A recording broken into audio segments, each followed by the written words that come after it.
وہ نبیوں میں رحمت لقب پانے والا، مرادیں غریبوں کی بر لانے والا، مصیبت میں غیروں کے کام آنے والا، وہ اپنے پرائے کا غم کھانے والا۔ 12 ربیع الاول عید میلاد النبی ہر جگہ پر، ہر مسلم گھرانے میں منائی جا رہی ہے۔ مسجدوں میں محفلوں کا انعقاد کیا جا رہا ہے، خوشیاں منائی جا رہی ہیں اور کچھ جگہوں پر تو کیک بھی کٹنگ کیے جا رہے ہیں۔ اس ویڈیو کا مقصد نہ ہی کسی پر تنقید ہے اور نہ ہی کسی کی دل آزاری ہے، لیکن ایک سوال ضرور ہے کہ، اور وہ سوال یہ ہے، کیا ہم نے اپنا مقصد پا لیا ہے یا ہمیں سرے سے ہی نبی صلی اللہ علیہ وسلم کی جو آمد تھی اس کا مقصد پتہ ہی نہیں ہے؟ نبی صلی اللہ علیہ وسلم کی اس دنیا میں آنا اس دنیا کے لیے خوشی کا، روشنی کا، ہدایت کا ذریعہ تھا۔ انسانیت نے سکھ کا سانس لیا تھا۔ نبی صلی اللہ علیہ وسلم صرف مسلمانوں یا مومنوں یا صحابہ کے لیے جو ہے وہ رحمت بن کے نہیں آئے تھے، بلکہ آپ کی رحمت اس زمانے کے کافروں، منافقین، مسلمانوں، ہر طبقے اور ہر معاشرے کے لیے تھی۔ اور آپ کی یہ جو رحمت کا سلسلہ ہے، آپ کی یہ عنایت اور آپ کے یہ جو فضل کا سلسلہ ہے، وہ تا قیامت یوں ہی انسانیت پر جاری و ساری رہے گا۔ نبی صلی اللہ علیہ وسلم کی رحمت ہی تو تھی کہ سورۃ توبہ آیت نمبر 79 میں پہلے جو ہے وہ منافقین کا طرز عمل بتایا جا رہا ہے، لیکن 80 میں جو ہے وہ ساتھ نبی صلی اللہ علیہ وسلم کا ان سے جو طرز عمل ہے وہ بتلایا جا رہا ہے۔ منافقین کا طرز عمل کیا کہ غزوہ تبوک کا موقع ہے، کچھ صحابہ جیسے حضرت ابو بکر جیسے جلیل القدر صحابی جو ہے وہ گھر کا سارا مال لے آتے ہیں، حضرت عمر جیسے صحابی جو ہے وہ اپنا آدھا مال پیش کرتے ہیں، اور وہ صحابی جن کے پاس کچھ نہیں تھا جیسے حضرت ابو عقیل انصاری، وہ ایک یہودی کے باغ میں ساری رات مشقت کرتے ہیں، کنویں سے پانی نکالتے ہیں جس کے بدلے میں انہیں جو ہے وہ چند کھجوریں جو ہے وہ اجرت میں ملتی ہیں، جس میں سے کچھ حصہ وہ اپنی فیملی کو، اپنے خاندان کو دیتے ہیں اور باقی نبی صلی اللہ علیہ وسلم کی خدمت میں لا کر پیش کرتے ہیں۔ اور آپ ان کی اس مشقت کا انہیں اس طرح سے صلہ، اس طرح سے انہیں جو ہے وہ خوشی دیتے ہیں کہ اس چند کھجوروں کو پورے مال پر جو ہے وہ بکھیر دیا جاتا ہے۔ اس پر جو ہے وہ منافقین کا جو طرز عمل 79 آیت میں بتلایا گیا ہے کیا ہے کہ وہ اس کا مذاق اڑا رہے تھے، لیکن اللہ تعالیٰ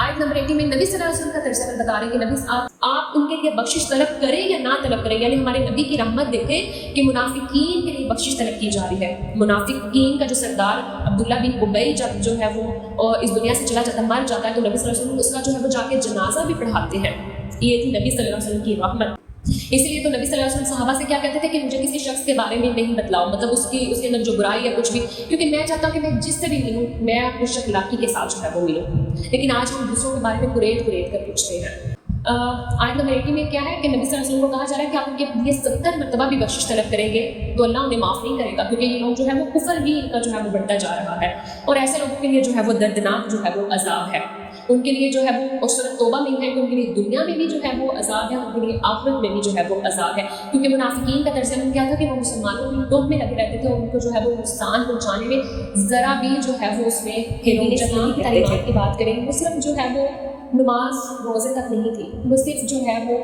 توحید پر اس کا جو ہے وہ سارا زور نہیں تھا، اس میں صرف عبادت نہیں سکھلائی گئی تھی، بلکہ نبی صلی اللہ علیہ وسلم نے ہمیں پورا ضابطہ حیات دیا، ہر طرح کا کوڈ آف کنڈکٹ دیا، ہمیں ہر طرح سے ڈریسنگ کوڈ، لائک ہمیں جو ہے وہ ایٹیکیٹس جو ہے وہ دیے، ہم نے اپنے گھروں میں کس طرح سے رہنا ہے، لائک جو ہے وہ 10 سال کی عمر ہے تو اپنے بچے کو صرف یہ نہیں کہ 10 سال کی عمر میں اس کو نماز کا کہا جائے، بلکہ جو ہے وہ 10 سال کی عمر میں چاہے بھائی ہے یا بہن بھائی، ان کے بستر الگ کرنے کا حکم دیا گیا۔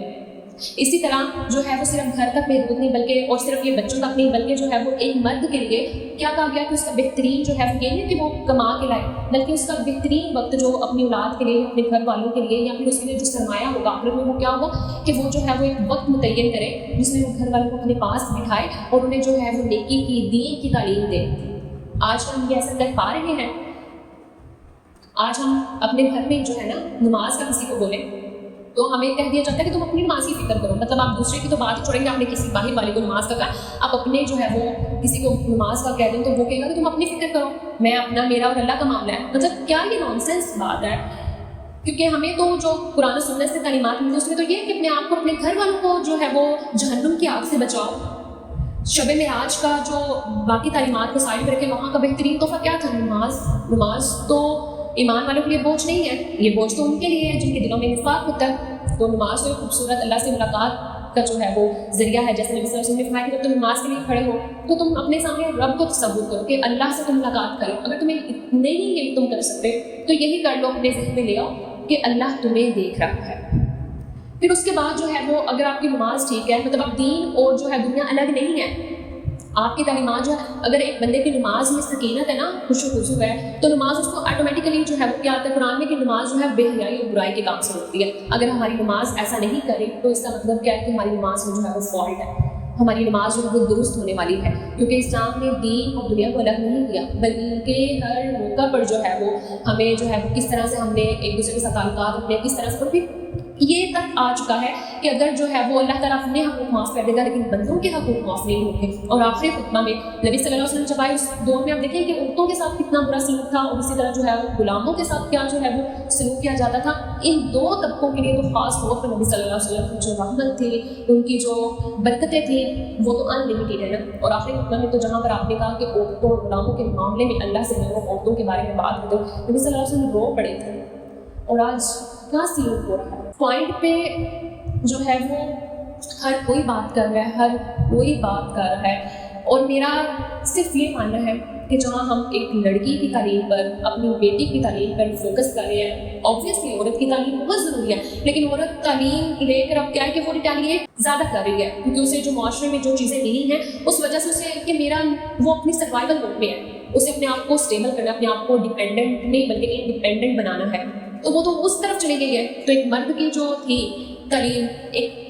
بچے کی تعلیم تھی، لڑکے کی تعلیم، اس پہ بھی اسی طرح فوکس ہوگا۔ اگر یہ دونوں جو ہے، کیونکہ ایک مرد اور ایک عورت سے معاشرہ بنتا ہے، یہ معاشرہ صرف مرد کا نہیں ہے، اور نہ ہی یہ معاشرہ صرف عورت سے چل سکتا ہے، ان دونوں کی وجہ سے جو ہے یہ معاشرہ بنا، اور ان دونوں کی اصلاح ضروری ہے، ان دونوں کی تعلیم پر جو ہے وہ فوکس ہونا ضروری ہے، کیونکہ نبی صلی اللہ علیہ وسلم نے صرف میل صحابہ کو جو ہے وہ تعلیم نہیں دی، بلکہ صحابیات کے لیے جو ہے وہ الگ سے وہاں پر جو ہے وہ سیکشن ہوتا تھا، ان کے لیے پردے کا اہتمام کیا جاتا تھا، اور وہ مسجد میں آ کے نبی صلی اللہ علیہ وسلم سے جو ہے وہ سنتی تھی، ان کے سامنے آ کے مسئلے مسائل پیش کرتی تھی، اور نبی صلی اللہ علیہ وسلم انہیں جو ہے وہ ان کا حل بتلاتے تھے۔ اللہ پاک ہم سب کو جو ہے وہ عمل کی توفیق عطا فرمائے، اور نبی صلی اللہ علیہ وسلم کو یا اسلام کو جو ہے وہ جسٹ ہم سیلیبریشن کے طور پر نہ لیں، بلکہ جو ہے وہ اسے ہم اپنی زندگیوں میں جو ہے وہ لاگو کریں۔ آمین۔